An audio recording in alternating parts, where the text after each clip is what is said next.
हे दुर्योधन, कभी तूने सोचा है कि क्यों एक विवाहित पुरुष जिसके घर में पत्नी है, जिसके पास सुख सुविधाएं हैं, फिर भी वह किसी वेश्या के पास जाता है? ये प्रश्न सिर्फ शरीर का नहीं, ये मन का है, ये आत्मा की भूख का है, जिसे समाज समझ नहीं पाता और जिसे धर्म अक्सर दबा देता है। मनुष्य का मन हमेशा वही चाहता है जो निषिद्ध है। विवाह के बाद पुरुष को स्थायित्व मिलता है, पर उसके भीतर का खोजी, उसका अनियंत्रित मन स्थिरता से ऊब जाता है। उसकी पत्नी से संबंध अब परिचित हो चुका होता है, उसमें अब रहस्य नहीं बचता और मन को रहस्य चाहिए, नया स्वाद चाहिए, वही उसे जीवित महसूस कराता है।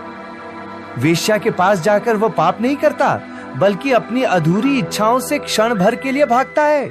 हे भांजे, याद रख, वेश्या किसी पुरुष की कामना का कारण नहीं, उसकी आत्मिक रिक्तता का दर्पण है।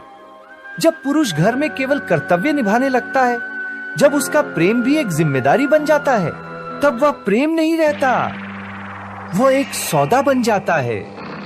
और जब हृदय सौदे में बदल जाता है, तब मन बगावत करता है। वेश्या के पास जाकर वह अपने भीतर के विद्रोही को संतुष्ट करता है। धर्म कहता है संयम रखो, पर मनुष्य का स्वभाव कहता है अनुभव करो। और यही टकराव सदियों से चला आ रहा है। धर्म शरीर को दबाना चाहता है, पर आत्मा अनुभव चाहती है। जो दबाया जाता है वही फूटकर बाहर आता है। तूने देखा होगा, हे दुर्योधन, जितना कोई इच्छा को रोकता है, वह उतनी ही तीव्र होकर लौटती है। महाभारत का यह युद्ध भी इसी का प्रतीक है। एक और धर्म है, एक और स्वभाव। तू सोचता है कि तेरा क्रोध, तेरी लालसा, तेरी जिद तुझे विनाश की ओर ले जा रही है, पर यह वही ऊर्जा है जो यदि सही दिशा में बहे तो योग बन जाती है, पर जब उसे दबाया जाए तो वही योग भोग में बदल जाता है। विवाहित पुरुष वेश्या के पास इसलिए नहीं जाता कि उसे पत्नी से प्रेम नहीं, बल्कि इसलिए कि वह स्वयं से दूर हो गया है। विवाह के बंधन में समाज ने जो सीमाएं बनाई हैं, उनमें मन की स्वतंत्रता खो जाती है। पुरुष वेश्या के पास इसलिए नहीं जाता कि उसे शारीरिक सुख चाहिए, बल्कि इसलिए कि वहां उसे कोई न्याय नहीं करता, वहां उसे कोई पति नहीं कहता, वहां वो सिर्फ स्वयं होता है। वेश्या के पास जाने वाला पुरुष दरअसल आत्मा की एक पुकार सुनता है, मुझे फिर से जीवित करो। वहां कोई नियम नहीं, कोई अपेक्षा नहीं, केवल एक क्षणिक स्वीकृति होती है, और वह स्वीकृति उसे याद दिलाती है कि वह अब भी जीवित है।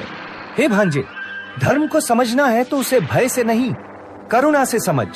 वेश्या समाज की गलती नहीं, समाज के दमन का परिणाम है। अगर पुरुष और स्त्री दोनों अपने भीतर की इच्छाओं को, अपने मन के प्रवाह को खुले मन से स्वीकार करें, तो किसी को किसी और की शरण में जाने की जरूरत न पड़े। महाभारत का सारा संघर्ष इसी बिंदु पर है, स्वीकार और अस्वीकार का। तू अपने भीतर के क्रोध को अस्वीकार करता है, इसीलिए वह तुझे खा जाता है। उसी तरह समाज वासना को अस्वीकार करता है, और वही समाज सबसे ज्यादा उससे ग्रस्त रहता है। धर्म तब तक अधूरा है जब तक वह मनुष्य के स्वभाव को न समझे। सच्चा धर्म वह है जो वासना को दबाता नहीं, उसे दिशा देता है। जैसे नदी को बांधा नहीं जाता, उसे मार्ग दिया जाता है। और जो पुरुष अपने भीतर की वासना को समझ लेता है, वही ब्रह्मचारी कहलाता है, चाहे वह वेश्या के कोठे में ही क्यों न बैठा हो। इसलिए हे दुर्योधन, जब तू किसी पुरुष को किसी वेश्या के पास जाते देखे तो उसका न्याय मत कर। बस यह समझ कि वह अपने भीतर के खोए हुए हिस्से को ढूंढने निकला है। उसके भीतर जो प्रेम था, जो अब परंपराओं की दीवारों में कैद हो गया है, वो अब किसी क्षणिक मुस्कान में जीवन खोज रहा है। और अंत में जान ले, जब तक मनुष्य अपने भीतर की वासना, अपने भीतर के अंधेरे को नहीं पहचानता, तब तक वह किसी धर्म का, किसी नीति का, किसी सत्य का अधिकारी नहीं बन सकता।